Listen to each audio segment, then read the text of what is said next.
Marvel cinematic யூனிவர்ஸில் greatest of all time இருக்க தார்னு சொல்லப்படுற கிறிஸ் ஹெம்ஸ்வொர்த்தோட பிஹைண்ட் தி ஸ்டோரி என்னன்னு இந்த வீடியோவில் தெரிஞ்சுக்கலாம். அதுக்கு முன்னாடி நம்ம பேஜை ஃபாலோ பண்ணிக்கலாம். 1983 மெல்பார்னில் ஒரு சோசியல் ஆக்டிவிஸ்ட் அப்பாவுக்கும் டீச்சராக ஒர்க் பண்ணுற அம்மாவுக்கும் மகனாக கிறிஸ் ஹெம்ஸ்வொர்த் பிறந்தார்.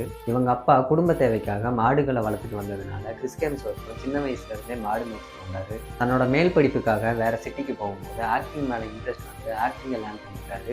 என்னோட பேர் ஸ்க்ரீனில் வரணும்னு நிறைய ஆடிஷன் போய் ரிஜெக்ட் ஆனாலும் திரும்ப திரும்ப ட்ரை பண்ணிகிட்டே இருக்காரு. அப்படி இருந்த இவருக்கு ஒரு சீரியஸில் சான்ஸ் கிடைக்குது. இதுக்கப்புறமா ஹீரோவாக தன்னோட ஃபர்ஸ்ட் மூவியும் ரிலீஸ் ஆகுது. இதுக்கப்புறமா இவர் எவ்வளவு ஆடிஷன் போனாலுமே எல்லாத்துலேயும் ரிஜெக்ட் பண்ணுறாங்க. அப்படி இருக்கும்போது தார் கேரக்டருக்கு ஆடிஷன் நடக்கிறத தெரிஞ்சுக்கிட்டு போகிறாரு. எதிர்பார்த்த மாதிரி இவருக்கு தார் கேரக்டரும் கிடைக்குது. இதுக்கப்புறம் என்ன நடந்துச்சுன்னு நான் சொல்லி தான் தெரியணும்னு இல்லை. அவெஞ்சர்ஸ்லேயே இவருக்குன்னு ஒரு மாஸ் இன்ட்ரோ, இன்ஃபினிட்டி வார்ல தேனஸை யாரும் தொடக்கூட முடியாதவங்க போது இவருக்குன்னு ஒரு மாஸ் சீன் வச்சுக்கிட்டு இன்னைக்கு வேர்ல்டு ஃபுல்லாக ஃபேமஸ் ஆகிருக்காரு. இவரை பற்றி தெரியாதவங்களுக்கு மறக்காமல் இந்த வீடியோவை ஷேர் பண்ணுங்கள்.